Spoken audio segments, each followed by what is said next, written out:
Good morning. My name is Denise Wells, and I've been with the agency for 12 years now. I spent 10 of those years with the Office of Family Independence in Education and Training Services, and I am now the OFI Communications Manager. And I'm grateful to be presenting to each of you this morning on a topic that is near and dear to my heart. I was invited to use this particular platform based on a tiny column that I submitted for Susan Cooper to be included in her Transformation Tuesday messages that went out a few weeks ago. And that topic was mentorship. So let me start by saying that the actual topic of mentorship is incredibly important, not just for me, but for our agency in general at this particular juncture.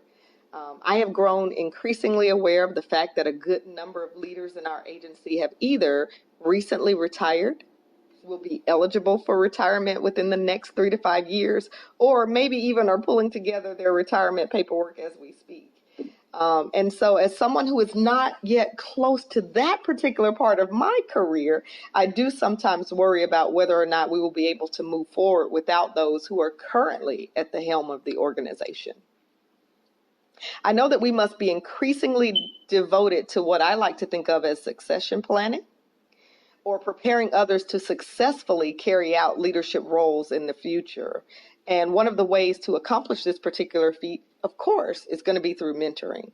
Now, I looked up the word mentor, and according to the dictionary, it's a noun, it's a person, and it means a wise or trusted counselor or teacher, or an influential senior sponsor or supporter. So what does that mean for us? Well, as a counselor, your mentee should be able to confide in you and then should also be able to receive wise counsel from you, or, solid advice. And so as a mentor, you are going to play an incredibly pivotal role. You should be there both to listen as well as guide the person who's looking up to you.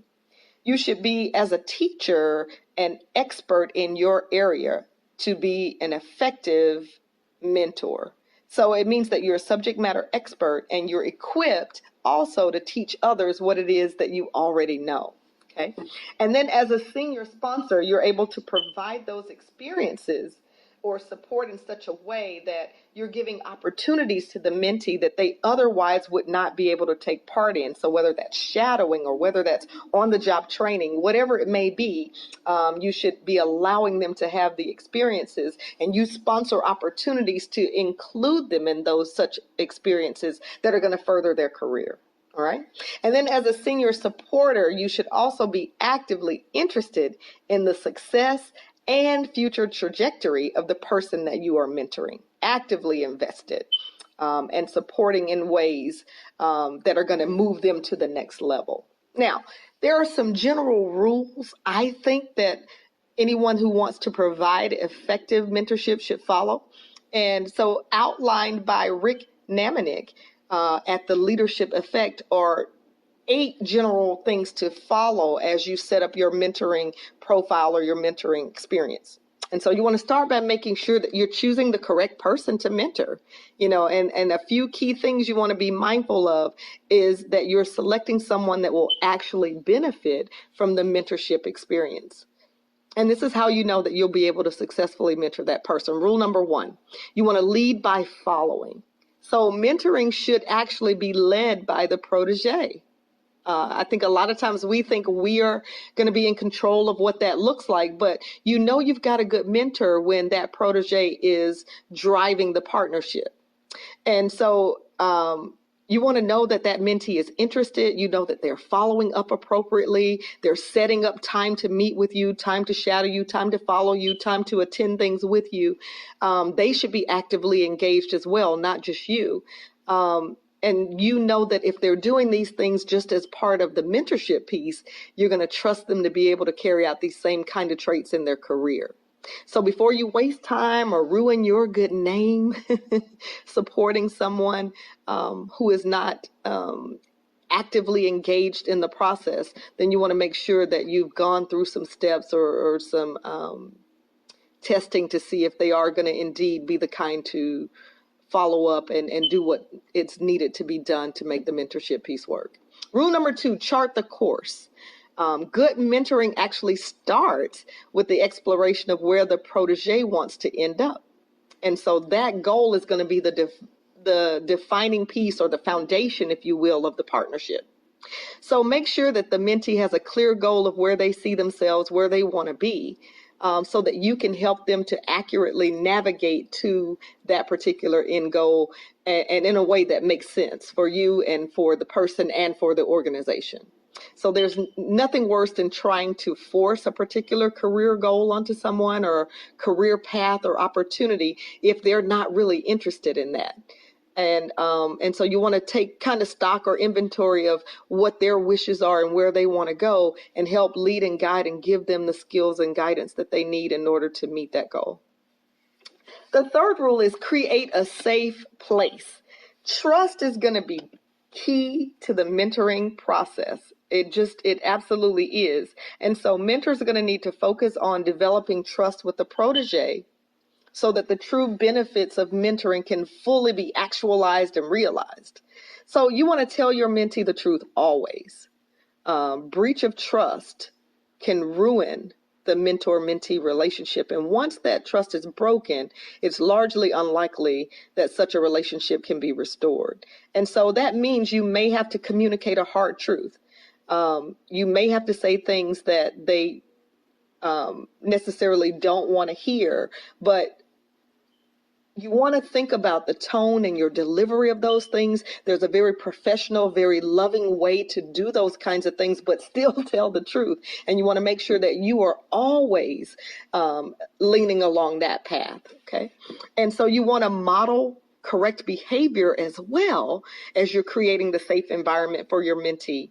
If they see that you are dishonest, or they see that you're not trustworthy, or that you are a thief, or that you treat people poorly, one of two things can happen.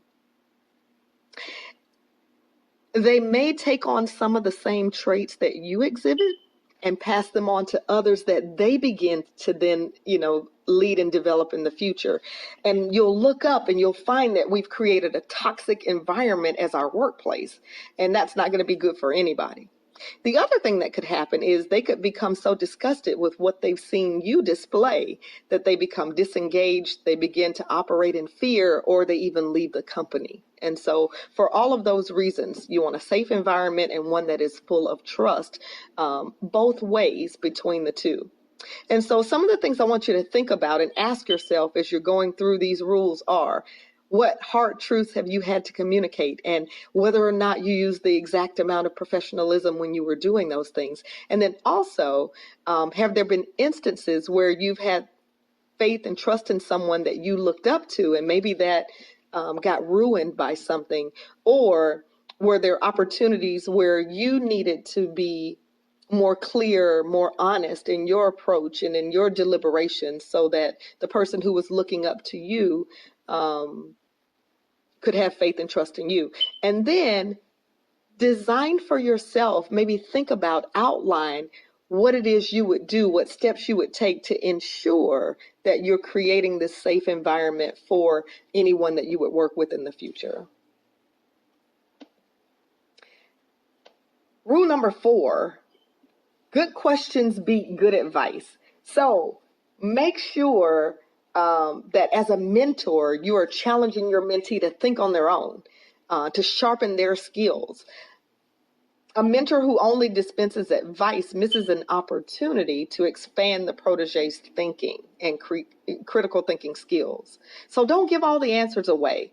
What you want to do is allow opportunities for the mentee to apply critical thinking skills by giving them research to do, folks to talk to, or to have conversations with, or to have meetings and dialogue with, so that they are growing and learning in that way, and pulling their own cart, if you will, with trying to develop what their leadership profile will look like. And so you're going to create opportunities that allow them to engage at that level where the learning is actually happening, because it's participatory. Now, don't get fooled into thinking that you're going to set up scenarios that trick the person. No real wealthy learning happens when you're tricking someone into, I caught you, I got you. That's not the right answer. Instead, you want to provide information and then allow the mentee to expand on that information by doing valuable research and having valuable conversations that add to the process. Rule number 5, balance empathy and action. So part of being this trusted advisor that we spoke of is giving the protege a place to vent appropriately their frustrations.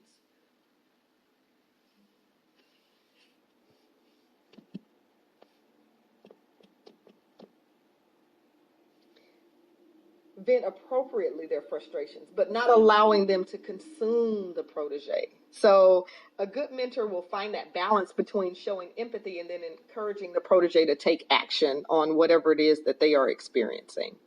So make sure that you are allowing them a place where they can come and confidentially tell you about things that are going on, where they can discuss with you things that are frustrating them or that they don't understand.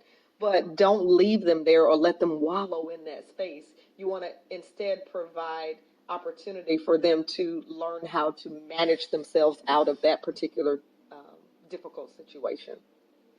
Rule number 6, foster accountability. One of the hidden powers of mentoring is the accountability that it creates for the protege to take action. So make sure that you are creating measurable tools and then holding folks accountable that you're mentoring to whatever it is that you've outlined. That's a really critical piece. Once you've set a goal or once you've determined a pathway, you've got to put in some benchmarks where you determine, are we meeting the goal? Did this person do what they promised they would do, or what is required in order to move to the next level? And so that accountability piece must be in there. Rule 7, fill the toolkit. Some people won't step up because they fear that they don't have all the answers. And so it's not your job to know all of the answers.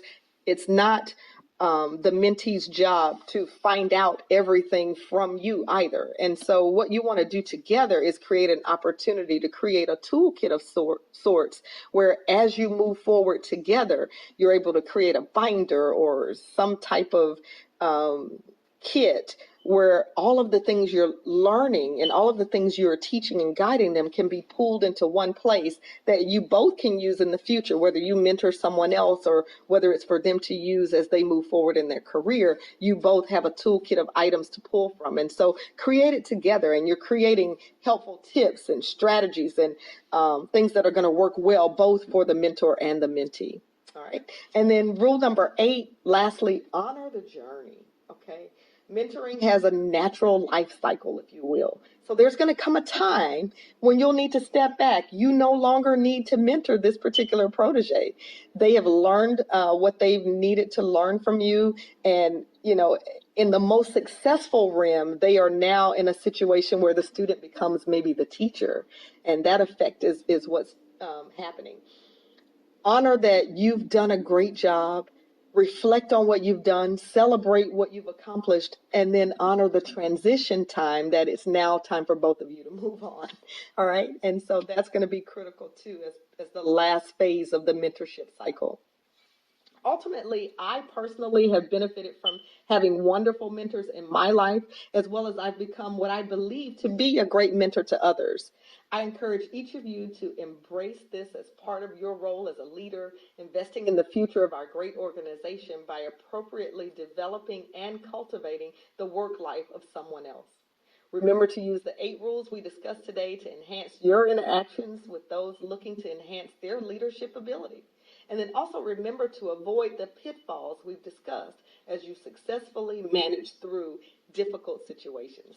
Thank you for your time this morning. I wish you all happy mentoring moments because the future of our agency depends on it. Have a great day.